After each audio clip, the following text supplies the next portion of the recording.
So today's this breakout session is resilient watersheds and prepared communities.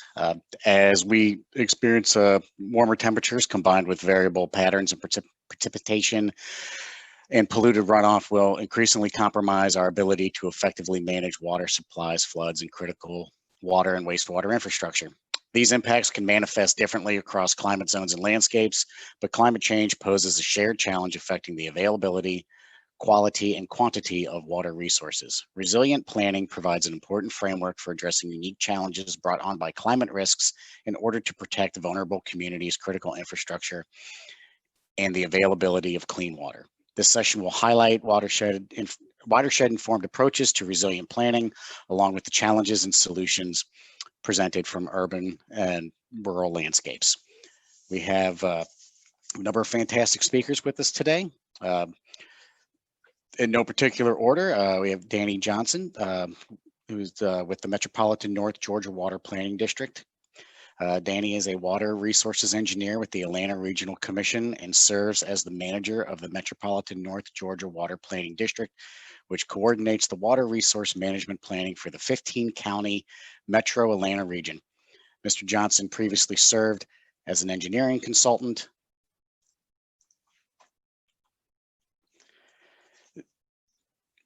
Mr. Johnson previously served as an engineering consultant on water, wastewater, and reuse infrastructure design projects for public utilities in the Southeast. Mr. Johnson is a graduate of the University of Georgia College of Engineering and a resident of the city of Atlanta. Also with us today is Dr. Derek Kanekis. He is an associate professor in environmental studies at the Voinovich School of Leadership and Public Affairs, Ohio University, and affiliated associate research facility in the Division of Earth and Ecosystem Sciences at the Desert Ranch Institute in Nevada. His research focuses on community resilience and cross-jurisdictional cooperation in complex policy systems. He teaches courses on public policy, resilience theory and practice, and science, technology, and innovation policy, among others. Derek is a recipient of several teaching and mentoring awards, is an advisory member of the Resilient Investment Planning and Development Work Group with the Department of Homeland Security, advisory group on professional education at the American Society of Adapted Professionals, community vulnerability assessment training for the Institute for Tribal Environmental Professionals, and served as a content expert for the American Geophysical Union's Thriving Earth Initiative on community resilience and natural hazards. He works closely with local, tribal, and federal government agencies and a variety of nonprofit, professional, and practitioner organizations. Our third presenter for today is Aaron Wilson. He's an atmospheric research scientist at The Ohio State University, holding a joint appointment with the Byrd Polar and Climate Research Center and OSU Extension. He is also with the State Climate Office of Ohio. As a nearly lifelong Ohioan, Aaron was inspired from a young age by the power of weather and has followed his passion with a deep commitment to this region. His wide-ranging research interest includes the application of climate data to understanding local and regional climate change and impacts on agriculture and tropical polar interactions. With interests in hydroclimatology, Aaron helps coordinate Ohio's weekly contribution to the U.S. Drought Monitor. He is passionate about education outreach, translating research into community-focused dialogue to solve problems related to climate change. Aaron encourages everyone across rural and urban gradient to think about your climate change and how changing weather extremes are impacting where you live. We'll start off our program today with Dr. Edwina Tai, Associate Planner at MORPSI. She is the Program Staff Manager for this breakout session and is an Associate Planner responsible for the planning and management of water resources programs for the Commission. She also provides technical support for other environmental planning tasks. Edwina graduated from the University of Toledo's Department of Geography and Planning. Before we get started here today, ask everyone, please keep your microphones on mute. We will have all the presenters present, and then we will open up time for questions at the end. So with that, I will pass it over to Edwina. Thank you, Dan. Good morning, everyone, and thank you for being here today. I'm going to kickstart our session with just a brief intro to what led to this breakout session, the idea behind the breakout session. So I'm going to be talking about sustaining Scioto, ensuring clean and abundant water for a growing region. Next slide. So MOPC is just a little bit about MOPC. It's Central Ohio's regional council for more than 70 members comprising of counties, cities, villages, townships, and regional organizations. We take pride in bringing communities of all sizes and interests together to collaborate on best practices and plan for the future for our growing region. We do this through a variety of programs, services, projects, and initiatives, all with the goal of improving the lives of our residents and making Central Ohio stand out on the world stage. Our programs and services include residential services, sustainability, data and mapping, transportation planning, government affairs. Next slide. So the Sustaining Scioto study. So MOPC, with support from USGS, City of Columbus, Delco, and City of Marysville, completed a Sustaining Scioto study in 2015. It was to identify risk to the region's water resources due to climate change. Thanks to funding from OWDA, our study has provided the basis for our work moving forward. So here you see the study area encompassing the Upper Scioto Basin. So this proactive science-based study was completed to ensure that Central Ohio has clean and secure water resources for current residents and businesses, and to sustain the needs for future growth.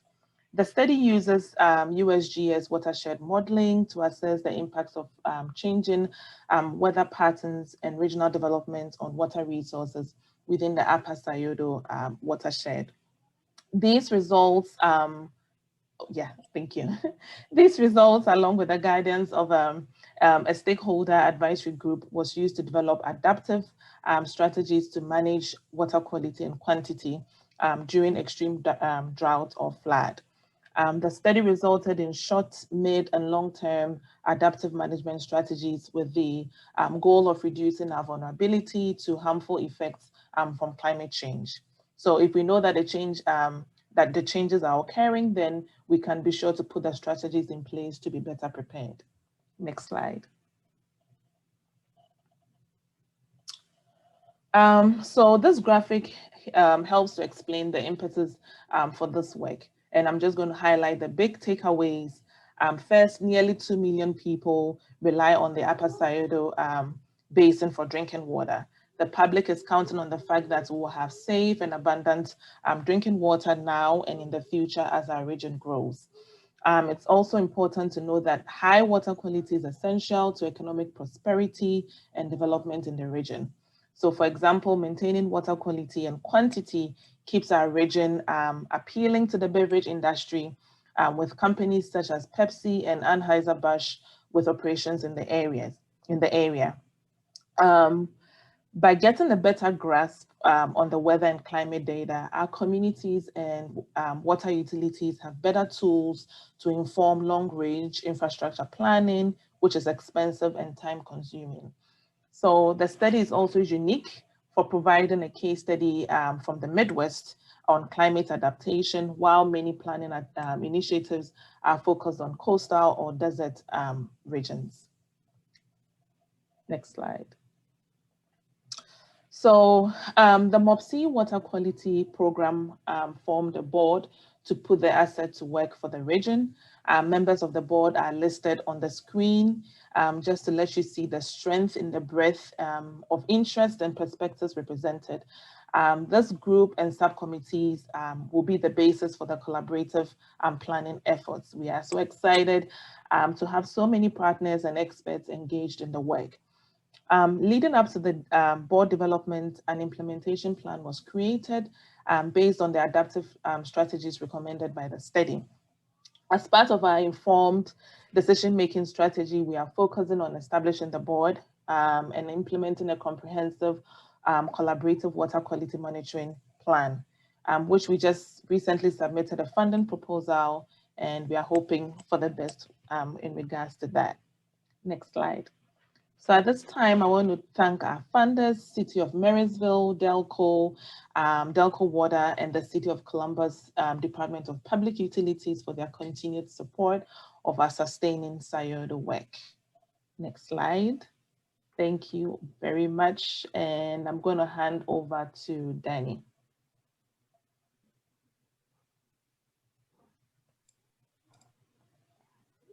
Oh, Derek. Yeah, that's okay. I was like, hey, I'm ready. That's fine. I'm good. Can everybody hear me okay? Whoops. Yeah, I should be off mute. Can folks hear me? Yes, yeah, we can hear you. Okay, great.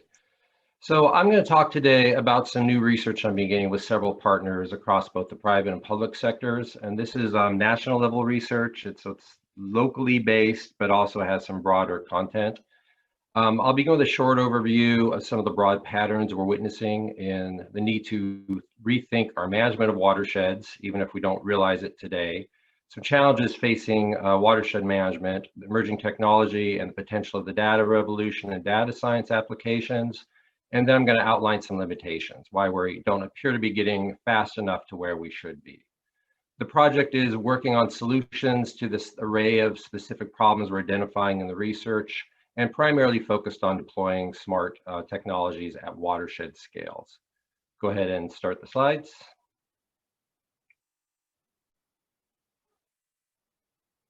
Sorry, a bit of a lag on my end. So as we all know, our watersheds are changing, and in some cases changing dramatically.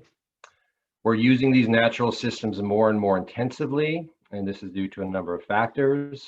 We have competing uses that have always been there, but we're also increasing our demands on watersheds, and that includes things like we want water quality, plus we want industry, plus we want the growth, plus we need to maintain our agricultural development. So uses are increasing, and they're increasingly competitive. So they're more and competing uses.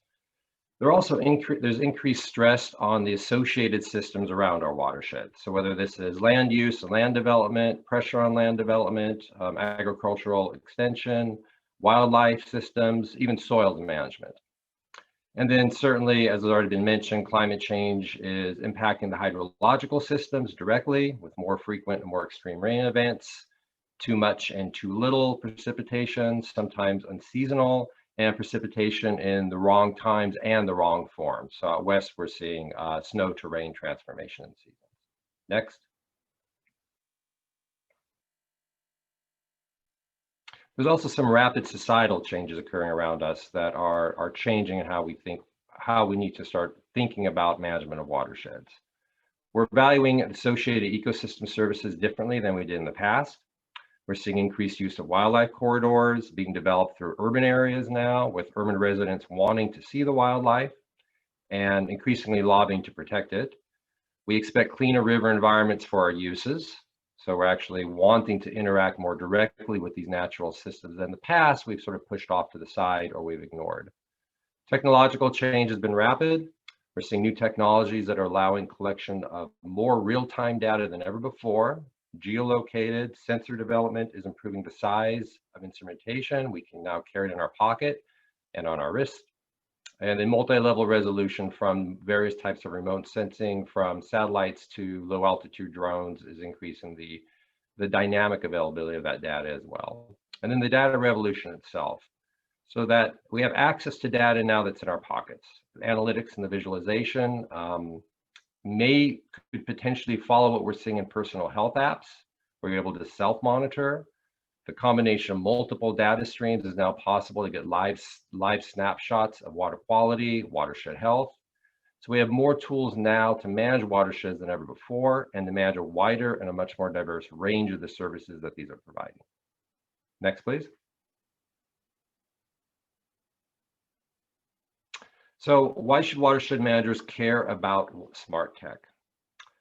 So smart tech is here to stay. It's only going to increase. Either we get ready to utilize it in solving the problems we have at the table, or it's going to be put in incrementally. We need to start thinking more strategically about how to utilize the tools and use them at the scales we need to actually solve the problems. It offers really enormous potential. At the moment, most technology is being sold as a means to decrease data collection costs, often in labor. But I'm I kind of posit this is really missing the big picture that we can learn from technology revolution in other sectors. Smart tech can span jurisdictional boundaries in ways we haven't seen before. It offers transformative potential to, if deployed at scales and at that watershed scale, rather than incrementally at little pieces that are privately managed. That potential for real-time dynamic data allows for crowdsourcing, public engagement, different forms of increased transparency, and then most importantly, we can start using this data more explicitly to manage for the increasing and multiple demands we're going to be placing on watersheds now and into the future. However, getting there is going to face several challenges that we're beginning to see manifest, and we'll outline that toward the end of this presentation. So I'm going to define very briefly what's meant by smart tech, just in case you have a rough understanding, talk about some of the applications, and then just unpack the challenges. Next, please. So most people don't know smart tech is actually an acronym: self-monitoring, analysis, and reporting technology. This came out of early days of computer engineering when we were having self-diagnostic hard drives. A lot of us remember the blue screen of death telling you that something has occurred that you're not going to recover from. This is some of those early applications that we were able to interact with as consumers. Smart tech includes, it's a very vague term, includes a whole wide range of devices. So these can be what are smart devices, anything a user can program and customize. So my coffee machine that grinds my coffee in the morning and puts it into a pot is a form of smart device. This also includes smart connected devices, so those that are remotely controlled or monitored through a network. We're seeing this in a lot of the smart home applications.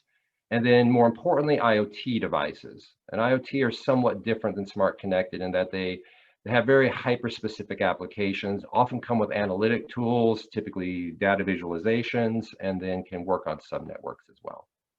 Next slide, please. So water applications. We've been kind of collecting cases of the evolution of how smart tech is being deployed in the field. The applications we have right now include water quality, so real-time water quality monitoring. Infrastructure maintenance is much of the market, especially where the infrastructure is hidden, pipelines underground.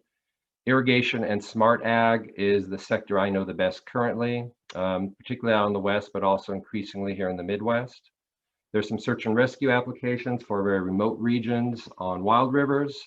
Real-time hazard mapping. Again, we've seen this to try to look at the dynamics of large hydrological flows, and then habitat and biodiversity mapping.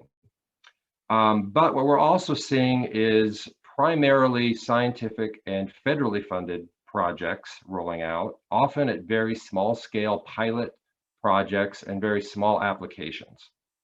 There's very limited market penetration, even thinking about the private sector market, with the exception of water utilities and agriculture. Those are our two best developed markets right now, best developed sectors anywhere in applications of smart tech for water. But what we're not seeing is very many public sector, and we're certainly not seeing at the scales of most of the problems that we're looking at. So we want to address, why do we have these limitations when there's so much technology on the shelf? And then most importantly, how can we work to overcome these? Next, please. So if we move to the watershed scale and stop thinking about it as individualist jurisdictions, we see a really wide range of potential applications with a much heavier impact of the technology and the data streams we're looking at. So if we can start deploying smart tech at the watershed, we can really begin to look at infrastructure, land use, energy, and water dynamics, the nexus where these things begin to interact. So we have a lot of folks in the research community are trying to understand the systems of systems approach, and smart tech allows us to get there in a way that we can start understanding better the dynamics occurring through these complex systems that we're already managing. We can have real-time sustainability metrics. We see this in some smart city applications, data dashboards that allow users to interact with the data, much more intensive management of our green space and wildlife corridors. As we're seeing in some places, the human-wildlife interactions, because we're expecting to interact with that wildlife, becoming much more problematic and even dangerous. Hazard and resiliency planning is a field that is expanding on its own, but also needs more smart tech applications. And from my perspective as a public policy person, cross-jurisdictional coordination, data sharing, and then real impact investing up and down the watershed. One more. Slide, please. So some of the challenges. First and foremost, putting technology into natural systems rather than the ones we manage most intensively, like water utilities and water infrastructure and even agriculture, is a much more difficult challenge. Some of the ones that we're identifying in the research so far, there's a lot of hesitation to do so because of the risk and because it opens up new vulnerabilities, both of data breaches and of folks interacting with the systems who aren't authorized to. There's a lot of hesitation in the agricultural sector based on privacy, ownership of the data, and I work with some tribes who are concerned with data sovereignty, who gets to use it, who gets to own it. We haven't really dealt with the distribution of cost. So there's a direct cost of equipment, but also those indirect costs of the skills to use it, the knowledge we need for a new workforce, and then managing those systems above, things like infrastructure development. So the infrastructure, a lot of our watersheds isn't developed in a way that we're thinking through how we can really strategically use the technology into the future. It's very incremental. It's very haphazard deployment. We need networks, backups, and redundancies built into it. We need soft infrastructure such as visualization apps, new analytics, and then we need other types of soft infrastructure such as for workforce development that's accustomed to using these technologies. And then one of the biggest problems we see is financing. Right now, most of the financing is in two sectors, either private, which goes to agricultural, and then some utility and quasi-private, and then public, which is primarily direct science. We don't have a funding model yet for technology at large watershed scales. We have it very much based on once that water has turned into a private resource, you can calculate an ROI on it. We don't have the ROI at the public sector level worked out for looking at technology deployment. And then scaling. For really to have the biggest bang for the buck, we need to start scaling at the system level that matters. Again, watersheds, and the scaling that we're doing right now is very haphazard, the system that we manage, not the system how it flows. Last slide. And that's it. Thanks for listening. I hope I was in my time frame.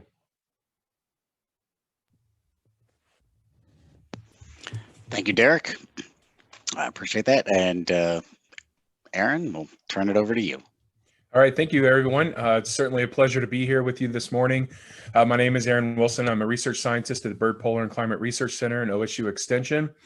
In my role with OSU Extension, I get to engage with the agricultural community throughout Ohio on the topics of weather and climate. And of course, who doesn't like talking about weather? I mean, it impacts us all.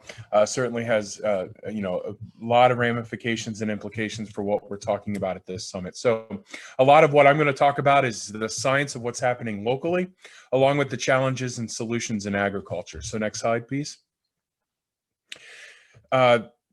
All right, so the bottom figure didn't translate well here, but essentially this is just, as meteorologists and climatologists, what we do is we take that upper left figure, weather, how we experience it from clouds, temperature, moisture, wind speed, all of these things that scale that we live in, and we translate that as meteorologists to what you should have seen, which is a map of fronts and precip and data, right?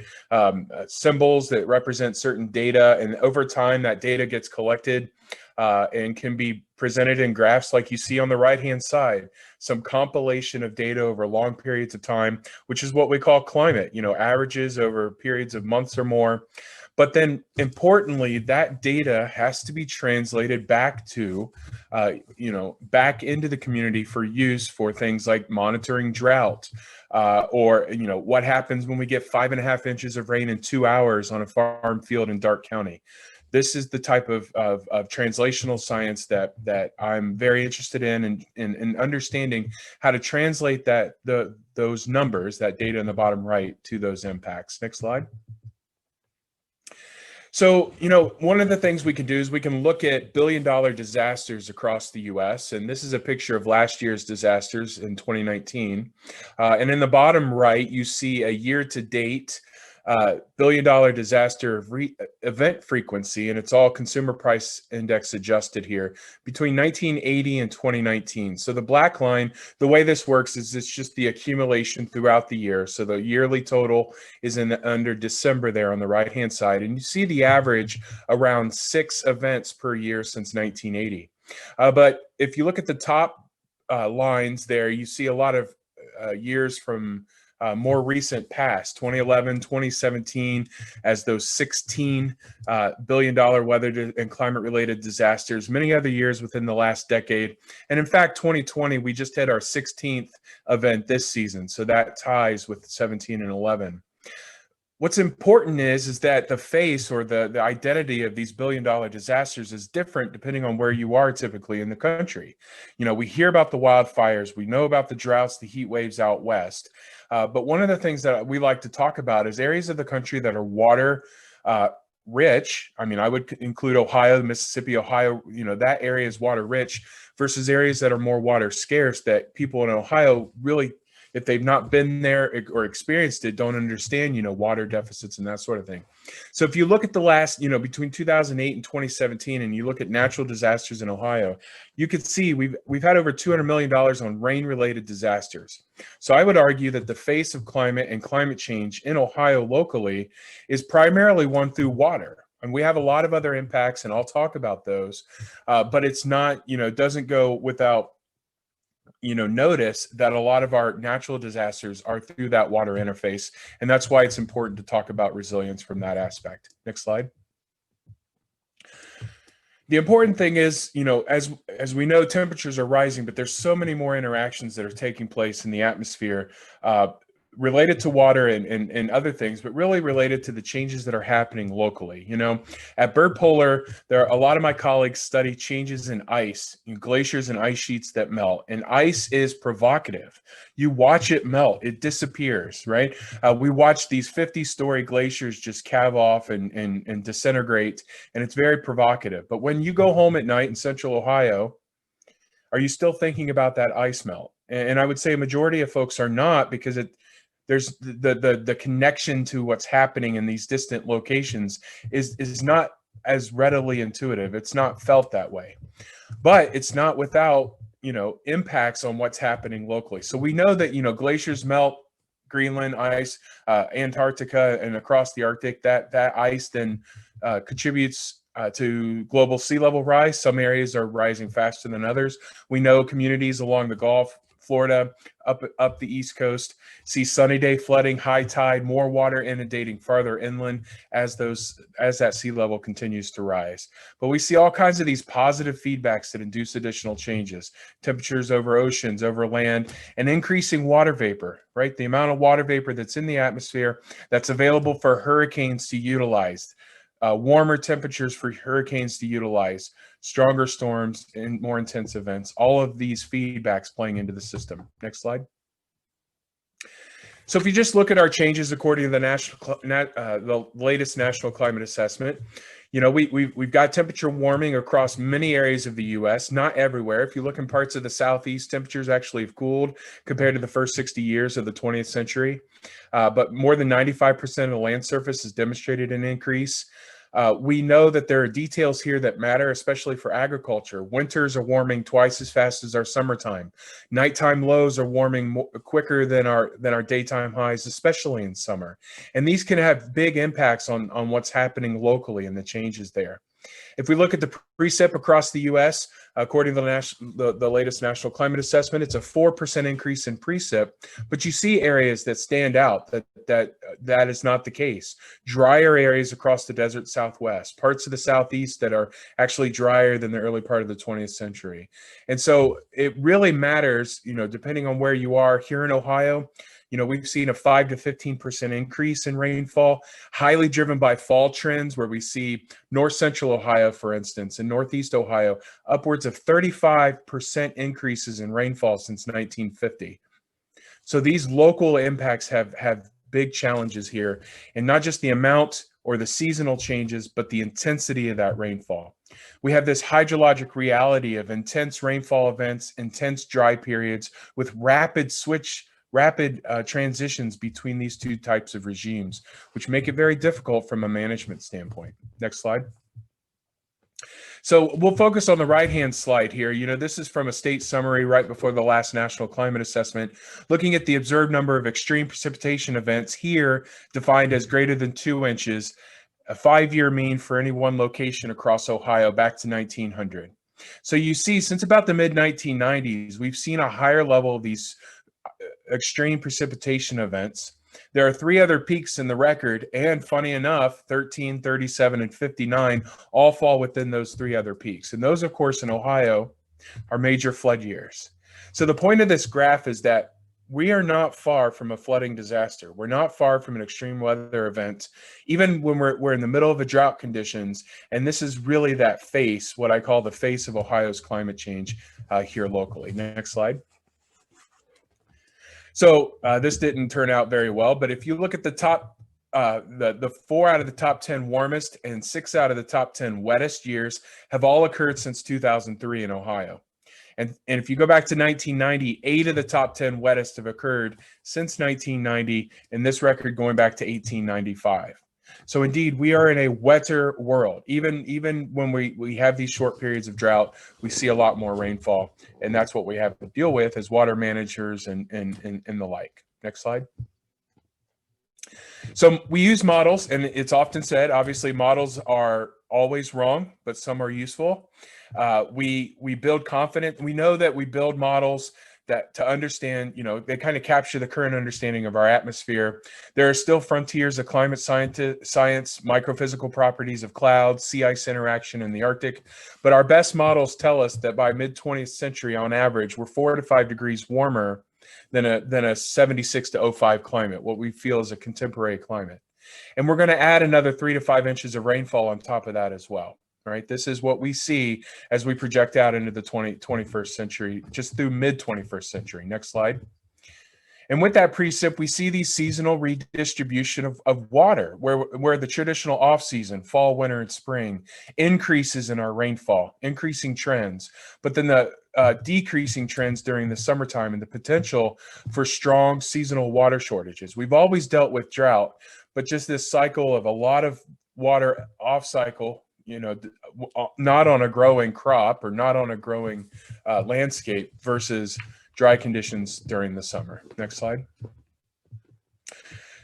So agriculture is not without the challenges. There are a ton of challenges both to agriculture and rural communities, from heat stress and lower productivity, increased weed pressure, insects, potential disease, unpredictable growing seasons, shifts in our growing zones, native, non-native, invasive, ton of impacts from temperature. If you think from agroforestry standpoint, it's a long game, right? You're planting trees that are going to mature in the next 20 to 30 years. What is likely to thrive here in this environment? And then if we think about the water, we just have this greater flood risk, increased frequency of flooding, potential damages to floodplains and infrastructure, all of the health risks associated with the floods, increased transportation issues. Are we building our emergency services in areas that are cut off by water? What about our infrastructure? You know, and ODOT has done a great job of looking at climate vulnerabilities and other vulnerabilities associated with their assets across the state.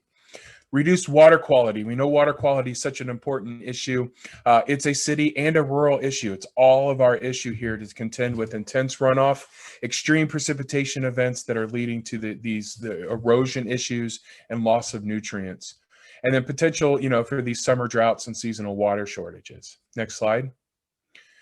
But I and many of my colleagues believe that agriculture is part of the solution, not just from an adaptation standpoint, which we know costs money, but will be even costlier if we don't mitigate some of these damages. But, you know, thinking about the techniques that agriculture can use that really help in this regard. There's a nice adaptation resource for agriculture here, and the link is available. They've got 8 strategies. One of them is managing fields and farms as part of a larger landscape. I think this is that watershed idea, the cross-pollination of ideas, funding, and ownership of the issues that are taking place. I think that's key. All of the conversation choices that come into play that farmers developers have at their arsenal now. And there's quite a few that have these co-benefits between building resilience, maintaining profitability, and also improving water. Agriculture is really at the heart of this solution. Next slide. And again, soil and water really being at the heart of adaptation and mitigation. By improving erosion, compaction, loss of organic matter in the soils, ultimately we're improving profitability for yields and results for the farms, but also decreasing on that runoff, decreasing the potential for contamination. And just this week, Professor Ratan Lal at OSU and the Carbon Management and Sequestration Center won the World Food Prize. And his research on soil and carbon sequestration is monumental, to where we can, through healthy soils, sequester 10% of anthropogenic emissions, which ultimately helps. So we know that soil and water are really at the heart of these adaptation and mitigation procedures. Next slide. And with that, I thank you for your time. You can always reach out to the State Climate Office there at climate.osu.edu or my email. And it's been a pleasure. And I will turn it over to Danny. Thank you. All right. Thanks, Aaron. Thanks, Aaron. Okay. Pleasure to be with you guys today. I'm Danny Johnson. I am the manager of the Metropolitan North Georgia Water Planning District, and I work at the Atlanta Regional Commission, which oversees the work of the Water Planning District. Today I'm going to talk to you about a study we did in 2015 looking at how climate can impact the work of our utilities, our water supplies, how we manage our stormwater and wastewater and water quality, and highlight the adaptive strategies we're talking about with our local planning and how we are implementing those on a local basis into the local master plans of the communities. So I've got a lot of slides today. Dan, I'm just probably going to say a lot of just next slides. So to get through this, I think we're going to be short on time. Hopefully we can have some time for questions at the end. Okay, let's go. Next slide. This is the outline. We'll go ahead and move on. So next slide. So this is the 15 county Metropolitan North Georgia Water Planning District. And just one major point here, it seems that we are very much aligned with the kind of watershed size of the Columbus area. We're a major metropolitan area, but we have a very small water supply source watershed that supports us. Fortunately, we have two major Corps of Engineers reservoirs that store a lot of the water, but they're fed by very small water supplies. So we have to do what we can to best plan for sustainability through the challenges of climate change. Next slide. So we establish policy and local strategies for water supply, conservation, watershed, and wastewater management for the 95 cities and 15 counties of our region. Next slide. And we develop a regional water management plan that is enforced by the State Environmental Protection Division. So all the local governments are responsible for implementing these actions. And that's how we have some teeth into what policies we put into place. So next slide. Okay, so we can kind of move on, but basically this slide highlights the recognition that the state of Georgia and many of the state agencies have not, as of 2015, done much regarding climate change. And so when we talk about it to get the study moving, we talked a lot about climate variability and the ranges of droughts and floods that our governments have had to deal with over the last several decades. That really rings true to them. So that was more of the phrasing we used in our plan. Next slide. Keep moving forward on this. This builds. So this just shows you that the last 20 years, we've had a lot of cycles, as have you guys up in the Ohio region, droughts and floods in the last 20 years, way more so than we've had in the past century. So this is a reality that we've been we recognize the need to address. And so it was easy to get this study moving through our board. Next slide. Keep moving through. This just kind of shows you some of the pictures of the droughts and floods that we've seen. Next slide. So what we wanted to do was create a study that would assess the potential vulnerability of our water resources, and look at the range of those. And click the next slide. We wanted to not identify a future climate path that was the predicted future, but take a look at all of the climate studies that have been done, all the global climate models, put them into a bracketed evaluation of our water resources, and try to establish what risks might be posed by those various different climate projections that are out there. Next slide. So we wanted to identify the types of risk, those potential ranges. Next slide. And then think about strategies that we could do now to plan adaptively and preemptively to mitigate those future risks should they occur. Next slide. So we looked at, I think, about 108 different global climate models that we worked into various different models for our region. And this just shows you that most of those models predicted an increase in precipitation for the metro Atlanta area. Some had a decrease, but all of them, all 108, showed that the downscale model data for Atlanta showed a warmer environment in the future. All right, next slide. So we took those trends, and we bracketed them into 5 different groups, and we applied them to various models. And I'm going to go over the data here in just a few seconds. Let's go ahead and flip through some of the slides, and I'll get to the results so we don't have to talk about each one. So this is water demands that will change. Let's move to the next one. This is a change in the statistical likelihood of statistical flood events. Next slide. We also looked at some reservoirs and the change in yield that they might apply to different climate events. Next slide. We also looked at the frequency of droughts. What's the likelihood to happen in the next 50 and 100 years? Next slide.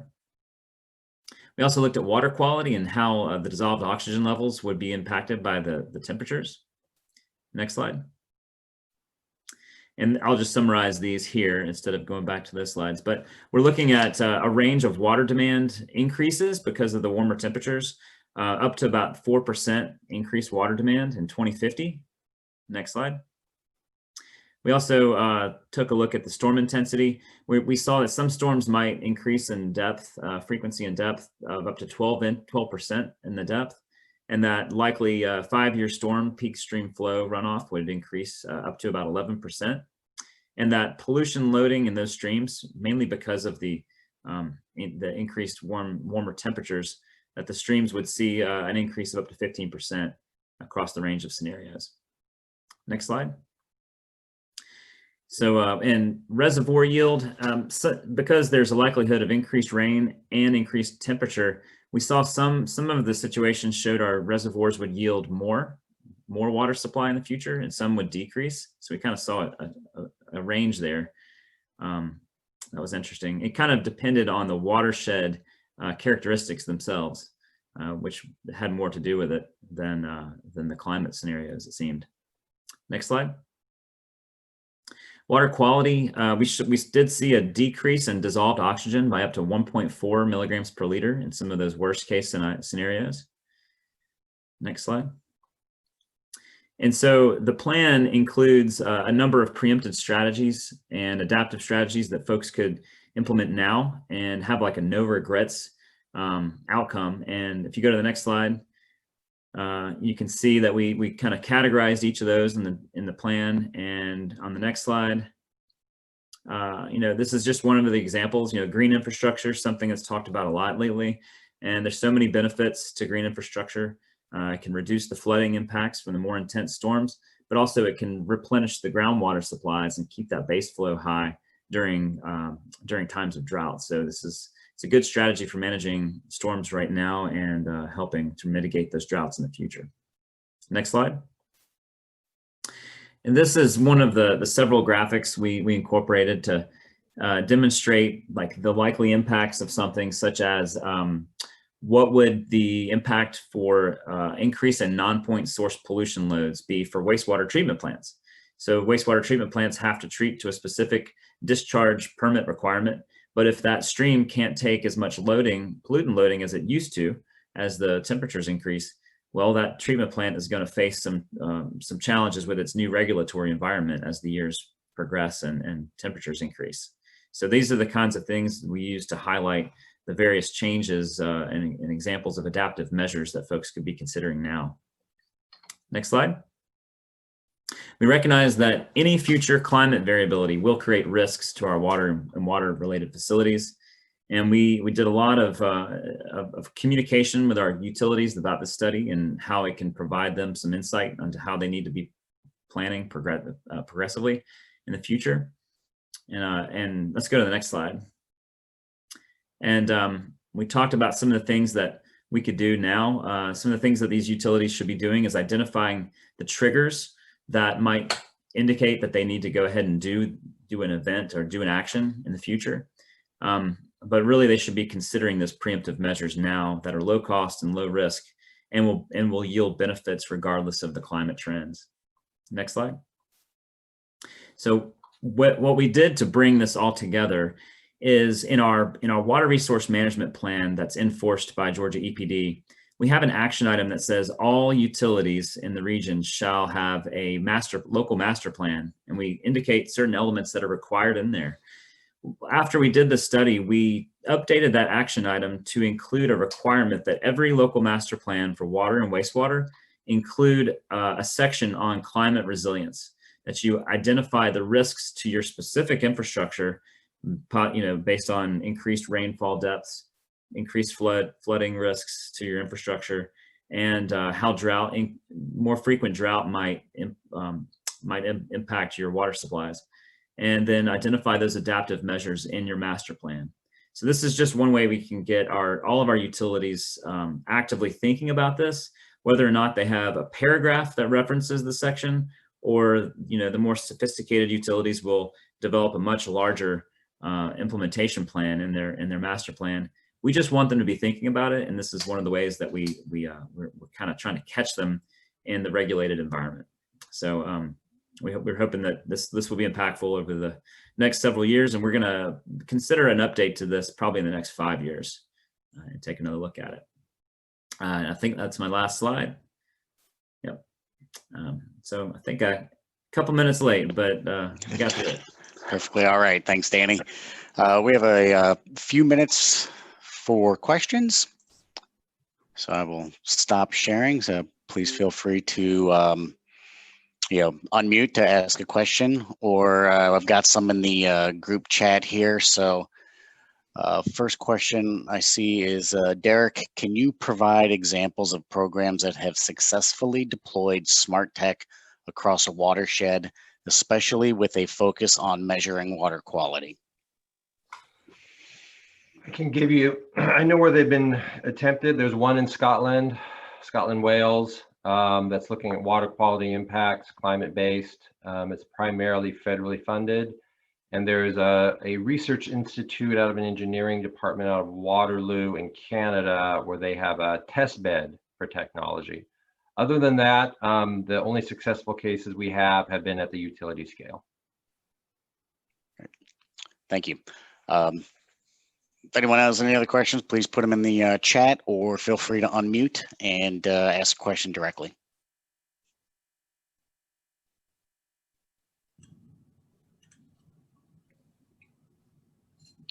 Hi, I have a question for Danny. I was wondering, did you provide any specific support to the utilities in the creation of that master plan climate resiliency section?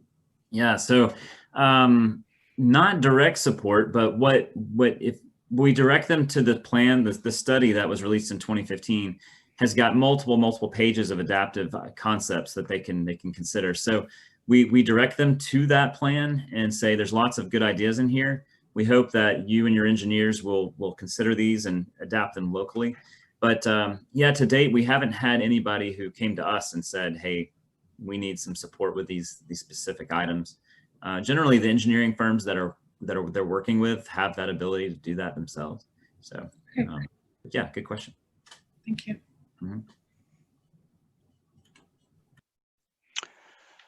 Let's see, another question here. Are you considering any smart tech that not only monitors but also improves water quality? Grace, can you elaborate? I've seen improvement. So there's systems within system stuff. We have some projects we're looking at now for acid mine remediation, but most of that doesn't connect directly to the technology deployment. Most of the stuff that we see, and again, we're focusing off the shelf, not technology development, but why it isn't being used more. If you can elaborate maybe I can think that through more. But most of what I've seen is primarily monitoring based. It has to be connected with a larger system for improvement.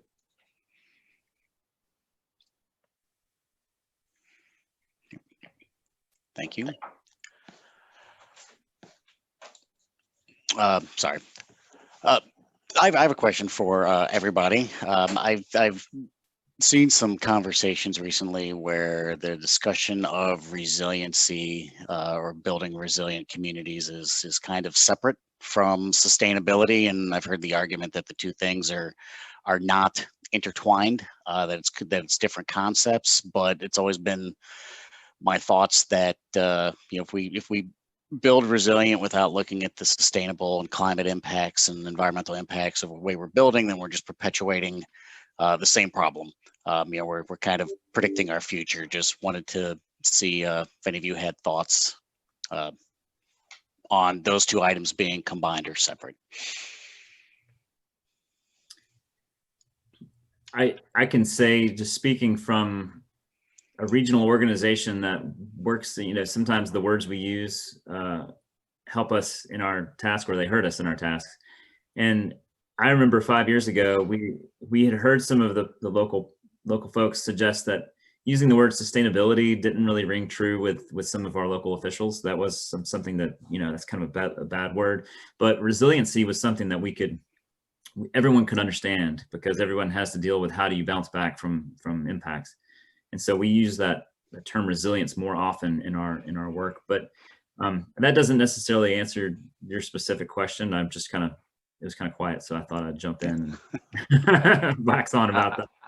I teach a course on both. So the short version is they're intimately involved. Resilience is the evolution of the concept of how we relate to an environment. Sustainability looks more at stabilizing our impact, so that the idea that we're trying to reduce it and make sure it's stable into the future. And now that we're talking about climate, and for those of us who look at bigger systems like economics and labor migration and human migration, sustainability doesn't fit the bill. It's really hard to get there. Why probably some of your local partners back away from it is it's really hard to know, what we do to get there, given how big our footprint is.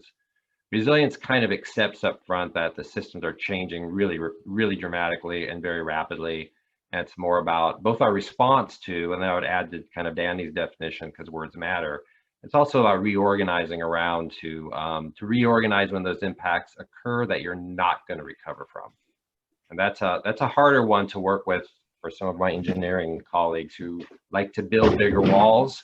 When we say, hey, that wall's eventually going to collapse, what's the city going to look like when there's 6 feet more of seawater there?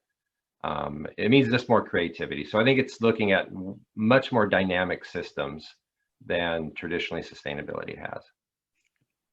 That's my short version. Yeah. I was afraid to answer because Derek teaches those classes, but it kind of reminds me of similar why, as you start to use terms and they fall out of favor, like global warming, and it doesn't really capture fully what's taking place, so we start talking about climate change. Similarly, I mean, we're not trying to maintain certain current systems for the changes that we expect, but resiliency really brings in that action, the action of changing and adapting to those changes in the future. So that's been my experience in outreach. And hopefully with an eye to some sustainability, because we can put a lot of resources to keep Miami going, but we want to question at one point, how much are we going to invest? I have a question for Derek, Aaron, and Edwina. We had one small section in our study that looked at tree ring data in the Southeast, and it goes back to like 350 AD. And if you look at it and you compare it to the Palmer Drought Index, there were several periods of 5, 10, 15, even a 20-year period of drought when it's compared to the last century. That all happened before 1900, before we had good historical records, and it really showed that the 20th century was extremely a wet period in that cycle. Did you guys take a look at any of that and kind of try to craft? Have y'all thought much about the recurrence of those periods? So I do a lot of work in the West. I still do a lot of work in the West as well. We have a couple mega droughts that occurred in the 1300s that probably led to the Anasazi disappearing that lasted, oh, what is that, 113 years? I've got to get that number right. So the interesting thing we found was I work with some colleagues too who do some of these tree ring data. And initially, when we started doing climate adaptation with communities, we started talking about, I studied who uses this information and why. And I said, I don't know who's going to be able to use that. It's so dramatic. It's so outside of our range. And he immediately got funding by WUCA. So the Water Utility Climate, there's an organization started out of the West. Forget the acronym, but I'll give it to you later. But they were very interested in these extreme drought events, and they were water utilities are looking for obvious reasons because they have that long-term investment of what that extreme possibility is into the future. So I'd say, yeah, they're starting to be used now in Western jurisdictions primarily, where we're starting to think through, what does it mean to have Las Vegas if we have a 80-year drought, and what does that actually look like? So they're starting. They do shut down conversations unless you have the right people at the table.